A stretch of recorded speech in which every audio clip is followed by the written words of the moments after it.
오늘 우리는 팝의 황제 마이클 잭슨의 초기 경력과 잭슨 5 시절을 심도 있게 분석해보는 시간을 갖겠습니다.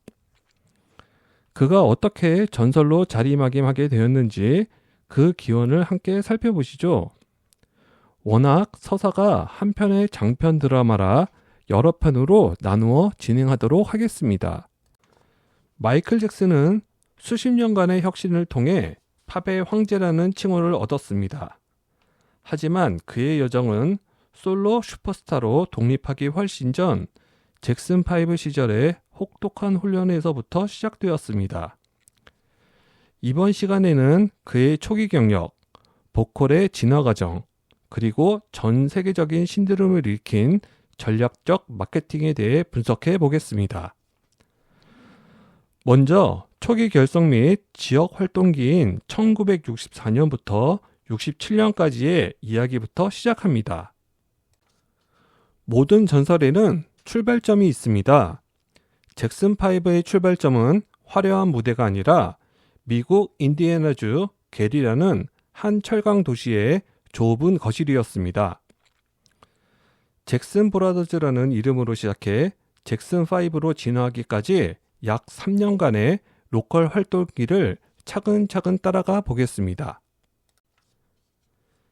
잭슨가의 이야기를 이해하려면 먼저 그들이 살았던 도시를 알아야 합니다.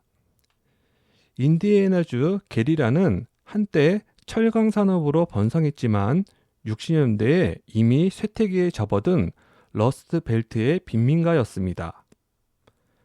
범죄율은 매우 높았고 흑인 청소년들이 갱단에 가입하거나 거리에서 사고에 휘말리는 것이 일상적인 풍경이었습니다. 아버지 조 잭슨은 크레인 기사이자 철강 노동자였습니다. 그가 가장 두려워한 것은 단 하나, 아이들이 거리를 배회하다 망가지는 것, 즉 감옥에 가거나 사망하는 것이었습니다. 이 공포는 그의 양육 방식을 결정했습니다. 조 잭슨의 해법은 음악이었습니다. 학교와 집 외의 외출은 철저히 금지되었고 아이들의 에너지를 분출시키고 동시에 집에 묶어두기 위한 수단으로 음악 연습이 강요되었습니다. 중요한 점은 명확합니다. 잭슨가에서 음악은 처음부터 예술이 아니라 성공을 위한 도구이자 아이들을 거리로부터 격리시키는 안정장치였다는 점입니다. 조 잭슨 본인도 한때 뮤지션을 꿈꿨던 사람입니다.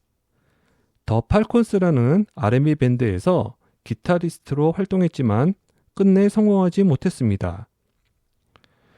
좌절된 자신의 음악적 열망을 자식들에게 투영한 일종의 대리만족 구조가 잭슨가에 깔리게 됩니다. 전환점은 유명한 티토의 기타 사건입니다. 어느 날 조는 자신이 아끼던 기타의 줄이 끊어진 것을 발견하게 됩니다. 둘째 티토를 혼내려는 순간 티토가 자신이 그동안 몰래 연습해온 연주를 들려줍니다. 이 짧은 순간에 조 잭슨의 머릿속에서 무언가가 바뀝니다. 아이들의 재능을 발견한 것이고 곧바로 비즈니스 모드로 전환됩니다. 이 시점부터 잭슨가의 집은 더 이상 일반적인 가정이 아니라 훈련소가 됩니다. 이 구조가 이후 모든 잭슨가 형제들의 인생을 규정하게 됩니다. 조 잭슨이 규율과 공포의 축이었다면 어머니 캐서리 잭슨은 그 반대편의 군형추였습니다. 조는 매니저이자 공포의 대상이었고 벨트로 체벌을 가하는 혹독한 반복 훈련의 주체였습니다. 반면 캐서리는 잭슨가의 음악적 유전자의 실전 원천에 더 가까웠습니다. 노래하는 사람이었고 소아마비 후유증을 안고 있으면서도 아이들에게 정서적 안정을 제공한 인물입니다.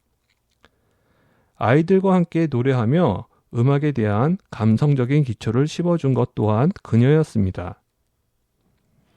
마이클 잭슨 본인이 훗날 어머니는 나의 천사라고 회경한 것은 단순한 수사가 아닙니다. 조의 혹독한 규율과 캐서린의 음악적 감성이라는 두 축이 부딪히고 균형을 잡으면서 잭슨가 특유의 DNA가 형성됩니다. 다음으로 잭슨 가문 전체 구성을 살펴보겠습니다. 우리가 흔히 떠올리는 잭슨5의 5명은 사실 거대한 가족 시스템의 일부에 불과합니다. 9남매의 가계도와 잭슨5 멤버가 어떻게 변천해 왔는지를 차례로 정리합니다. 잭슨5의 첫 형태는 5인조가 아니라 3인조 잭슨 브라더즈였습니다. 1963년경입니다. 장남 제키 잭슨이 보컬을 맡았고 둘째 티토 잭슨이 기타를 담당했습니다. 앞서 본 기타 사건으로 팀 결성에 도화선이 된 인물입니다. 셋째 저메인 잭슨은 베이스 기타를 연주하면서 초대 리드 보컬을 맡았습니다. 분석 포인트는 사운드의 중심입니다. 초기 잭슨 브라더즈의 사운드는 마이클이 아니라 저메인의 부드러운 목소리와 티토의 기타 연주를 축으로 했습니다. 마이클은 아직 무대의 중심이 아니었습니다. 1964년 트리오 결성 직후 너무 어렸던 마이클과 말론이 백업 연주자로 합류합니다. 이 시기가 마이클 잭슨의 음악적 출발점이라는 것이 중요합니다. 마이클은 콩가와 봉고를 연주했고 말론은 탬버린과 퍼커션을 담당했습니다. 마이클 잭슨의 음악적 커리어는 노래가 아니라 타악기에서 시작됐다는 점에 주목해야 합니다. 훗날 마이클 잭슨이 보여준 독보적인 리듬감, 그리고 그가 솔로 시절에 보여주는 비트박스와 리듬 보컬의 기초는 바로 이 시기에 형성됩니다. 노래를 부르지 않고 리듬만 타던 이 시기가 결국 그의 신체에 리듬을 새기는 시간이 됩니다. 이후 팀은 잭슨 브라더즈에서 잭슨5로 이름을 바꿉니다. 동시에 마이클의 포지션은 콩가를 치던 백업 멤버에서 메인 보컬로 습격됩니다. 이유는 학교 학예회에서 마이클이 사운드 오브 뮤직의 클라임 에버리 마운틴을 불렀을 때 이를 들은 어머니와 형들은 큰 충격을 받았습니다.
그 당시 마이클은 약 6세에서 7세 수준이었습니다. 이 시기 훈련 방식은 조 잭슨의 영향 아래 매우 혹독했습니다. 스파르타식 반복 훈련, 완벽한 칼군무와 화음이 맞을 때까지 끝없는 연습, 그리고 결정적으로 어린 형제들은 성인 클럽과 흑인 순회 공연 무대인 치틀린 서킷을 돌면서 실전 경험을 쌓았습니다. 잭슨가의 9남매를 출생순으로 정리하면 다음과 같습니다. 첫째 레비부터 우리가 아는 그 슈퍼스타 막내 자넷 잭슨까지입니다. 참고로 잭슨 부부는 실제로 10명의 아이를 출산했습니다. 말론의 쌍둥이 동생 브랜드는 출산 직후 사별하여 통상 9남매로 집계됩니다.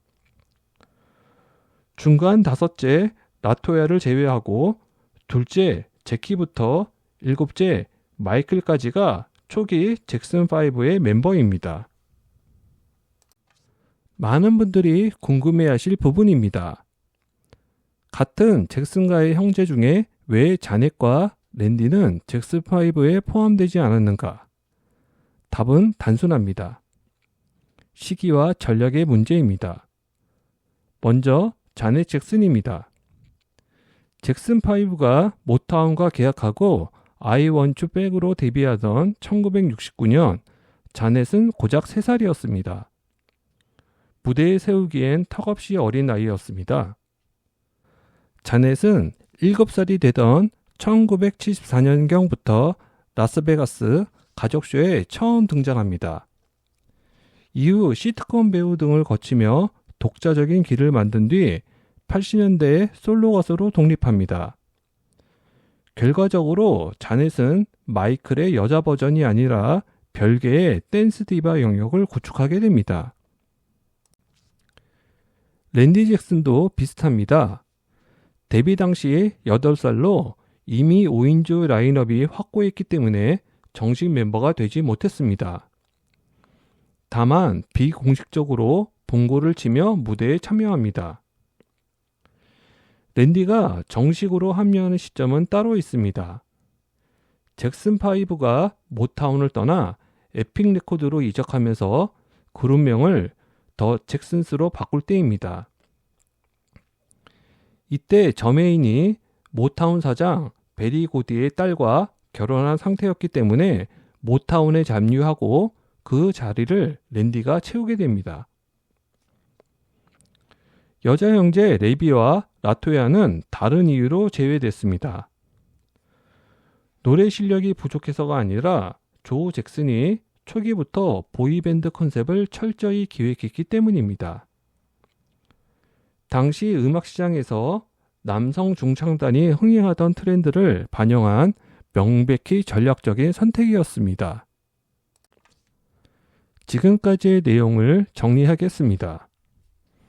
첫째, 생존형 프로의식입니다. 게리의 거친 클럽과 흑인 순회 공연 무대인 치틀린 서킷에서 관객을 사로잡기 위해 어린 잭슨 형제들이 익힌 것은 석인 같은 무대 매너였습니다. 이는 학습이 아니라 생존이었습니다. 둘째, 음악은 격리수단이었습니다. 성공을 위한 도구인 동시에 아이들을 거리의 위험으로부터 격리시키기 위한 조 잭슨의 전략이었다는 점입니다. 셋째, 조와 캐서린의 균형입니다. 혹독한 규율과 음악적 감성, 이 두 축의 충돌과 결합이 잭슨과의 유전자를 만들었습니다. 이 세 가지가 1964년에서 67년 잭슨5가 만들어지는 토양이 되었습니다. 잭슨과는 단순한 가족이 아니라 의도적으로 설계된 음악 시스템에 가까웠습니다. 그리고 이 시기 막내 자넷 잭슨은 기저귀를 차고 형제들의 리허설을 지켜보며 미래의 여왕제로 성장하고 있었습니다. 잭슨과의 유사는 무대 위에 있는 5명만이 있는 것이 아니었습니다. 다음은 잭슨5가 모타운과 만나기 전에 짧지만 결정적인 시기, 스틸타운 레코드 시절입니다. 마이클 잭슨의 날 것 그대로의 목소리가 처음으로 음반에 기록된 시기입니다. 모타운 레코드 시대 이전 마이클 잭슨의 다듬어지지 않은 날 것 그대로의 목소리는 스틸타운 레코드에서 처음 녹음되었습니다. 1968년에 발매된 핵심 트랙 빅보이는 모타운 이전 그의 보컬 상태를 확인할 수 있는 유일한 자료입니다. 당시 9살이라는 어린 나이였음에도 불구하고 그의 리듬감과 박자 감각은 이미 완성형에 가까웠습니다. 스틸타운 시기를 결정적으로 끌어올린 사건이 있습니다. 잭슨 5가 뉴욕의 전설적인 무대 아폴로 극장의 아마추어 나이트에서 우승한 것입니다. 이 우승이 모타운 등 메이저 레이블 관계자들의 시야에 잭슨 5가 들어오는 결정적 계기가 됩니다. 스틸타운과 아폴로 시기는 모타운의 세련된 프로듀싱이 입히기 전 잭슨 5의 날 것 그대로의 소울을 확인할 수 있는 유일한 시기입니다. 직접 자료를 찾아보시고 싶은 분들을 위한 가이드 정보를 제공합니다. 이미지는 스틸타운 빅보이 라벨로 검색하시면 됩니다. 주황색 레코드 라벨이 상징적입니다. 영상은 잭슨 5 빅보이 스틸타운으로 검색하시면 변성기 전 어린 마이클의 목소리를 확인할 수 있습니다.